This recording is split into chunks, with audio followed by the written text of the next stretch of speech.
Emma CFC and welcome to mine and Tom's Chelsea Weekly Roundup episode 1.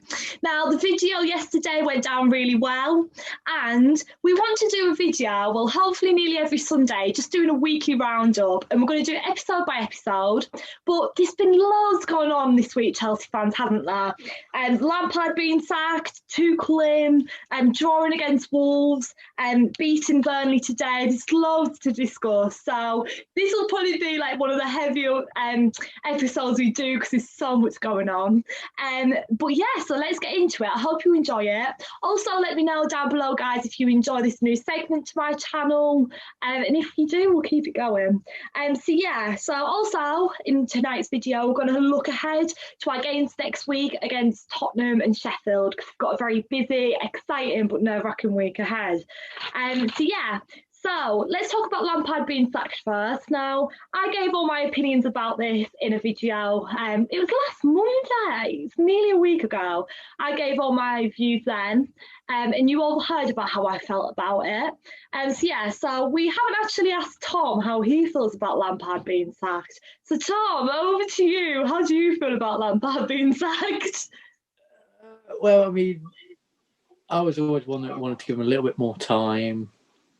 Things like that. I always thought, maybe if we were perhaps maybe 5th or 6th, on Monday, would have been given a little bit more time. But the fact that we were sort of down in 10th, that rather sort of gave the board no real choice. I mean, I know I was saying every team goes through a blip, but the thing is, with those, they might just look a bit bad. They might not take chances. But with Chelsea, I always just thought they just weren't fighting. They all looked a bit comfortable. They all just thought, I think I said yesterday, I'm not playing this week. That's fine. I can play next week because someone's going to have a bad game, and that's fine, because I just don't think Frank ever found his best team. He never found a system that worked for him. I think that was his downfall, unfortunately. I think maybe he's perhaps even just a little bit too nice to some of the players, a lot of sort of things, want to give him a bit of a kick up the backside and things like that, sort of get him just simply chase a man down or just track him back.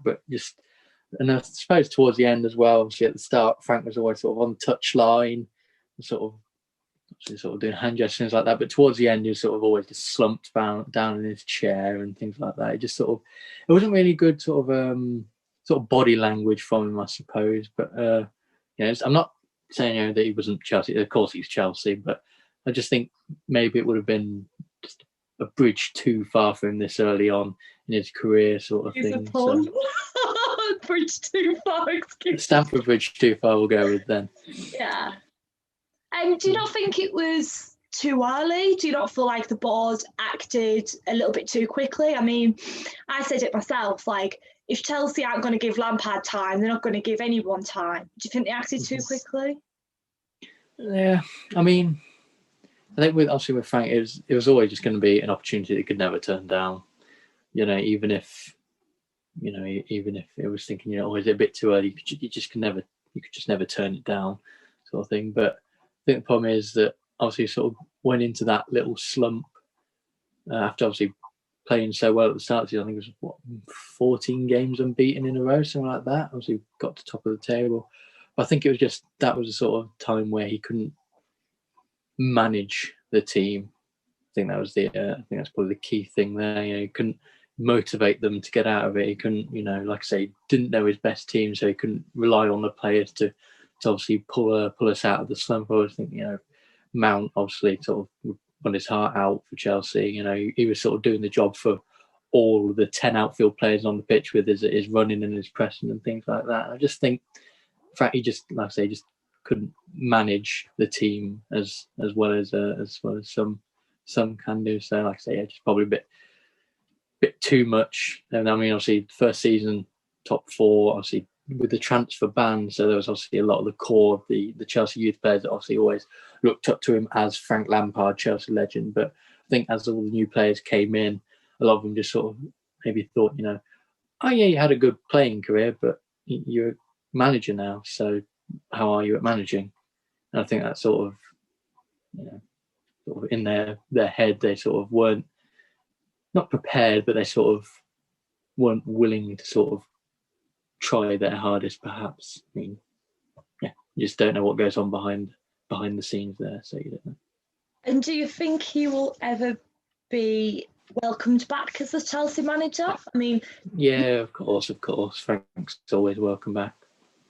Yeah, it's always going to be, I think we'll probably see a John Terry, Frank Lampard duo at some point. Yeah, it's got to happen.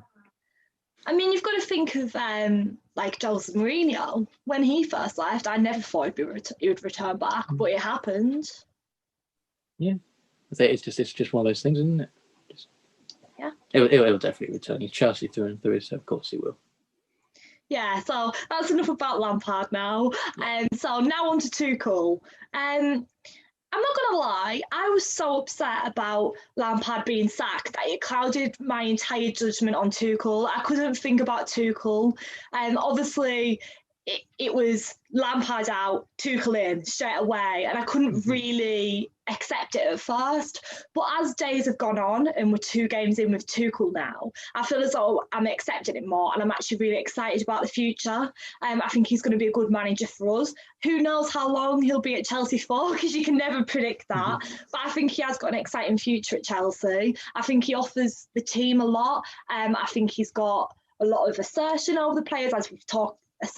Yeah, you know what I mean, over the players, and we've talked about Lampard and maybe not necessarily having that, like he's quite nice with the players, but Tuchel won't be afraid, as we mentioned yesterday, to sub off any players if he's not happy, or he's going to be willing to try things out. So I'm excited about it. But I know we made a video yesterday, Tom, about what he'll offer Chelsea, but we never got your actual thoughts about how you feeling about him. So how are you feeling about him? Because you are a Dortmund fan, so you must have more of an opinion on this than anybody.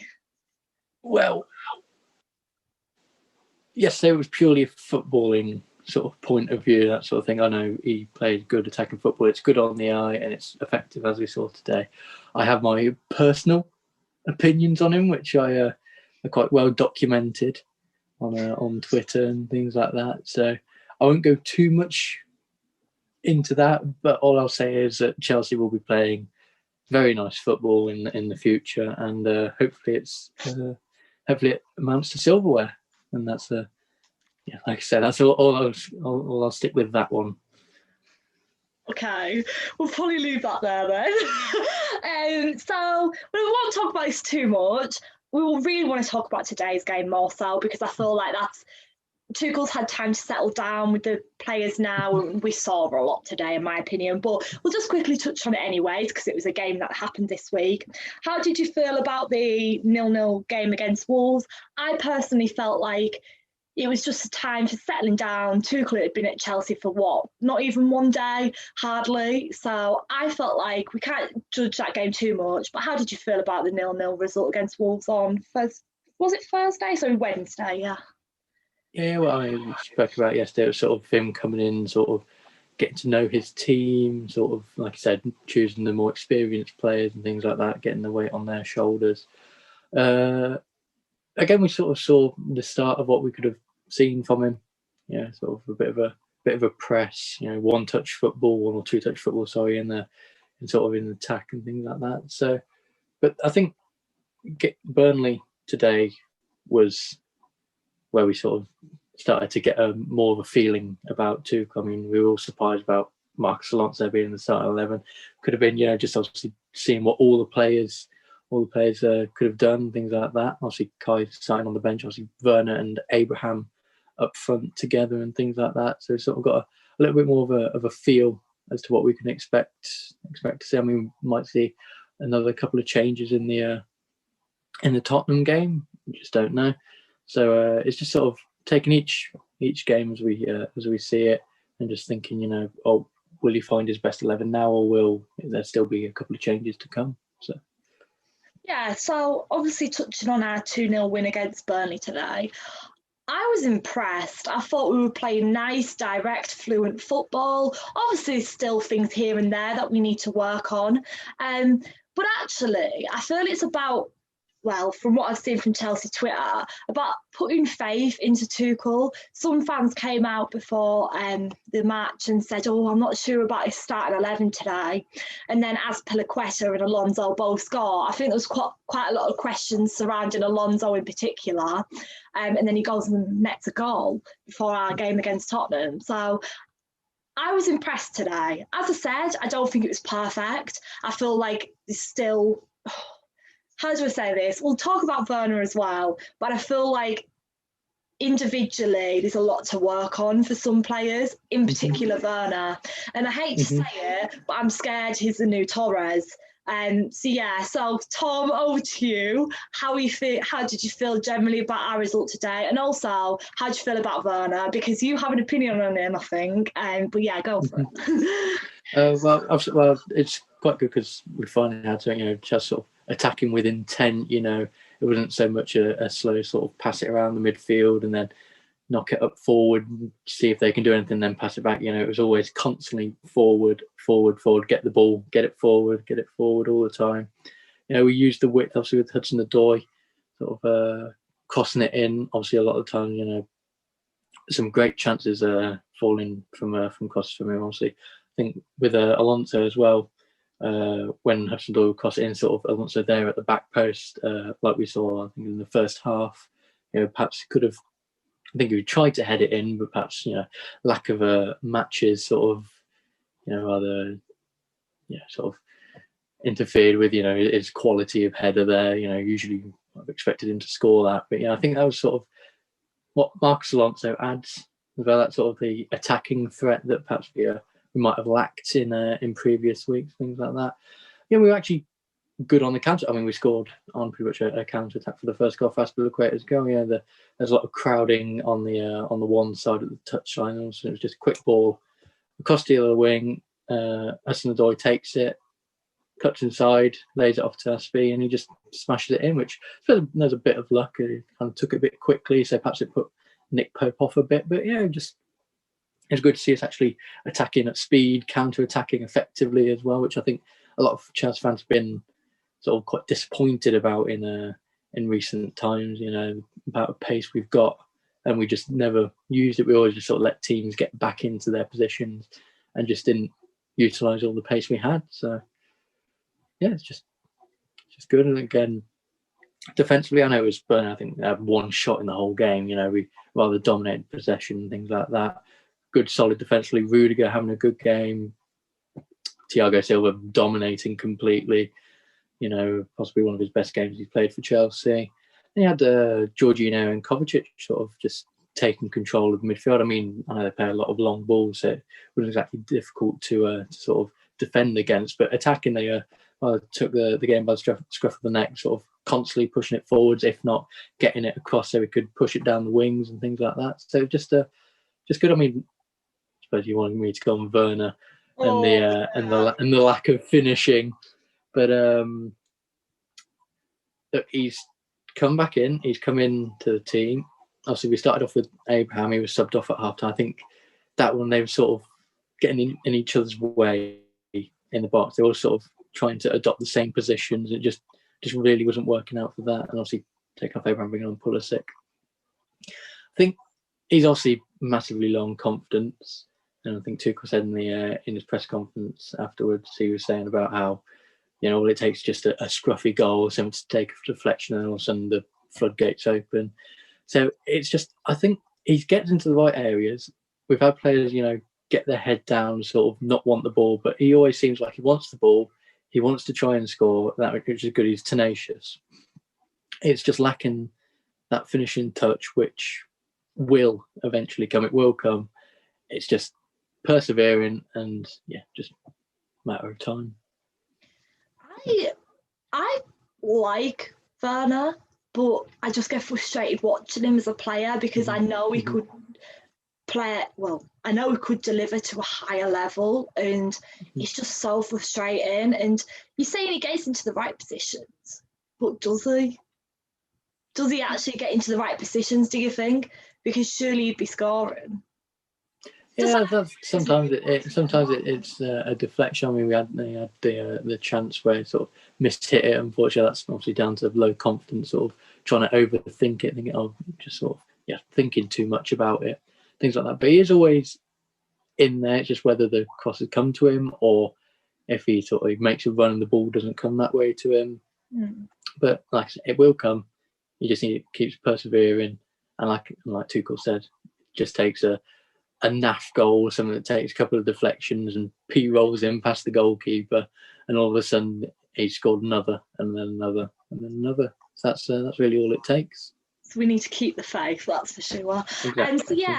So next week's games, I feel like the first two games, no one really makes judgments, but on to next week, that's when people are going to start judging. The pressure is on. Tottenham, Sheffield United, obviously the Tottenham game's on Thursday night, so we have got quite a lot of days to prepare for it, well, several anyways.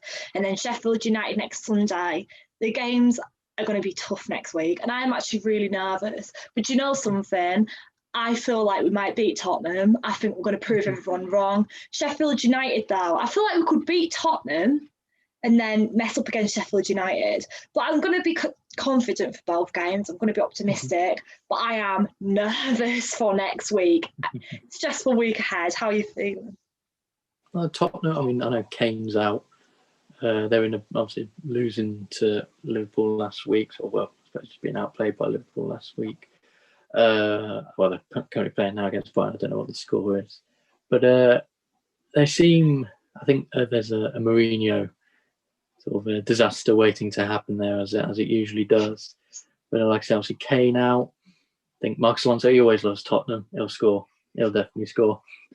But again, it'll just be interesting to see what sort of Tottenham will come out. Will it be the Tottenham that beat Man United 6-1 earlier in the season, or is it going to be the Tottenham that threw away a 3-0 lead against West Ham, or is it going to be the Tottenham that was outplayed by Fulham a couple of weeks ago? You just don't know, really. That's sort of thing. So hopefully we do that. I think Sheffield United will be quite similar to Burnley. Will dominate the game, things like that. You know, I've noticed today it was quite slow, sort of in the defence, sort of progressing the ball forward, and then as soon as it got to the attacking third, sort of woke up. It was sort of like bees sort of buzzing around. We were constantly on them. You know, as soon as the ball went loose, we were on them, winning the second ball, which we lacked against Lampard and things like that. So I think we'll be good against Sheffield. I don't have any worries about that. It's just seeing how we do against Tottenham and seeing what sort of a Tottenham team comes out. That's the most important thing. Yeah. So there we have it. That is our weekly review. Yeah. It's been a stressful but kind of exciting week at the same time. Not every weekly episode will be like this because a lot has happened this week. And I cannot get over how it's a week since Lampard got sacked. Where is that week gone? But yeah, guys, that's our episode 1 done for tonight. If you enjoyed it, let us know. And thank you so much for tuning in. Up the shelf. Thank you. Bye.